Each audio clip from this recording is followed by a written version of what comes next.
Catachan weapons were exclusively used by the Catachan elite jungle fighter regiments of the Astra Militarum, and were very sought after outside of the death world of Catachan. In lore, these are referenced as knives despite some variants being much larger.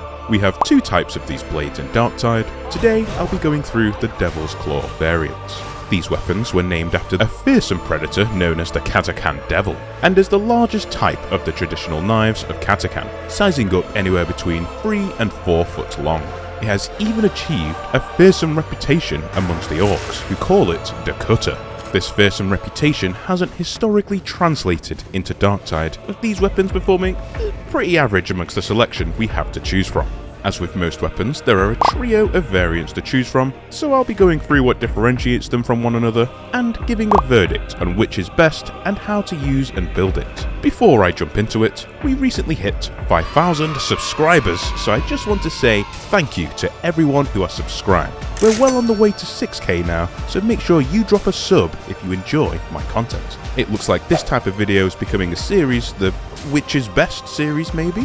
People seem to enjoy them, and there are a lot of weapons to go through, so drop your favourites down below, and I may even push the most favoured or liked up the priority. Anyway, let's jump into the Devil's Claw swords. The perfect Devil's Claw has quite a demanding role for those of you wanting to get a picture-perfect weapon. You'll want damage, cleave damage, finesse, and cleave targets all at 80% for the perfect roll. Each of these swords has exactly the same damage profiles. Using a drag gunner's weak spot to test, all horizontal or diagonal light attacks dealt approximately 200 damage, and overhead light attacks dealt approximately 330. Horizontal heavy attacks dealt approximately 500 damage, and overhead heavy attack strikes dealt approximately 700. So the main thing that separates them is their combinations and access to specific strikes. We'll start with the Mark 7. Which has 2 diagonal light attack strikes that lead into an overhead. These 3 attacks repeat. Its heavy attack pattern starts off with a horizontal and chains into an overhead. You can only access the overhead heavy attack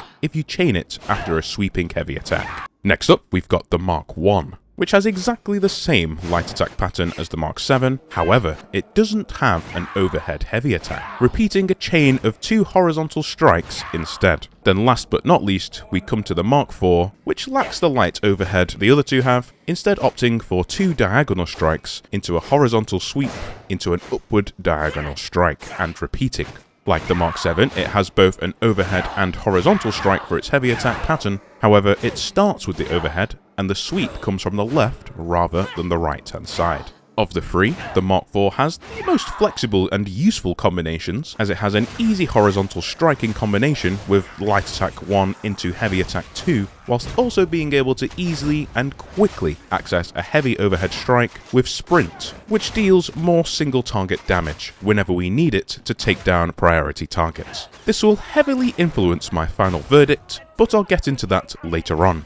First, let's look at how we will build the swords. I'm going to start off with the blessings, as there are a couple of optimal combinations. The Rampage blessing is going to serve as the base blessing we want in every single one of our Devil's Claw setups. This is their key and best damage blessing for the weapon, the only other one being Skull Crusher, which performs below average in comparison. Rampage increases your damage, or power at the moment, which I hope is intentional, by 24 to 36% for 3 seconds, if you hit at least 3 enemies with an attack, which is easy to pull off with all variants of the sword.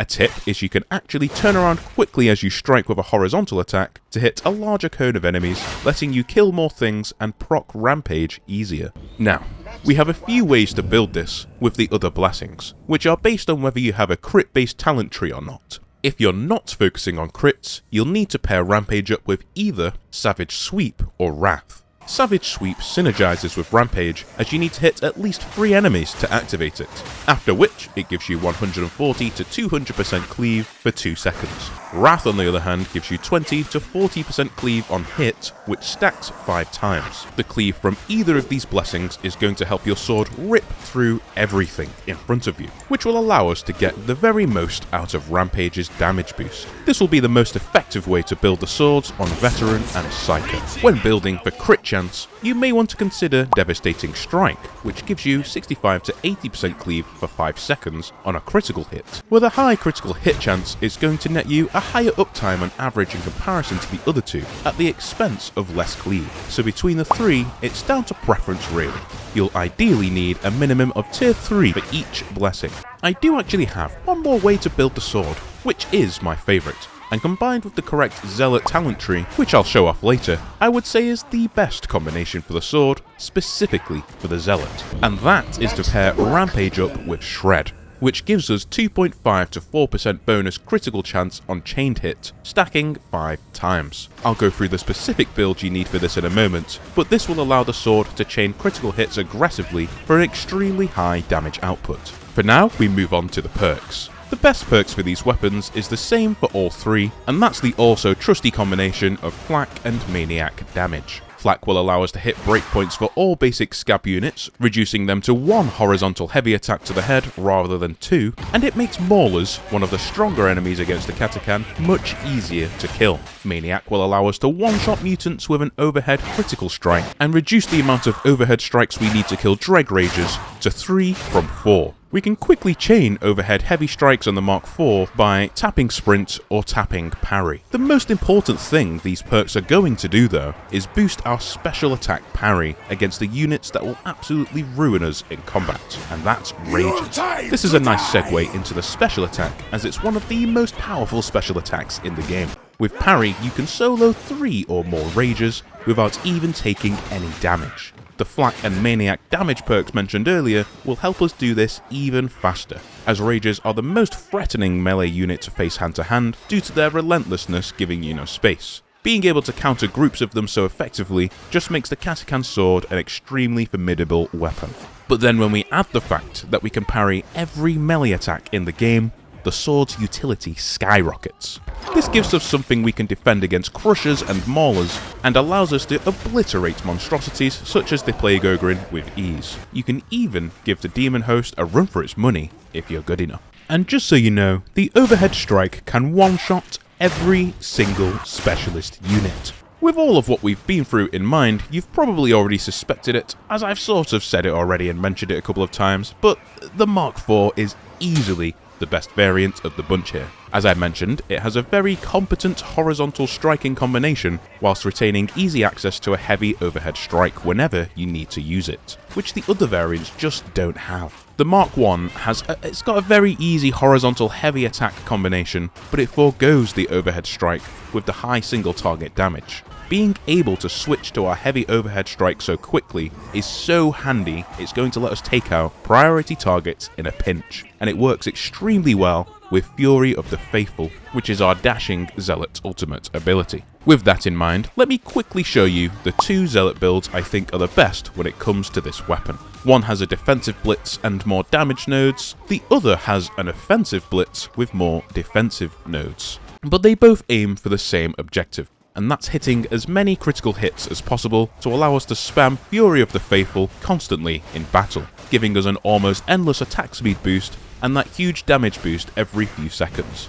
This is where my Shred Mark IV build comes into play.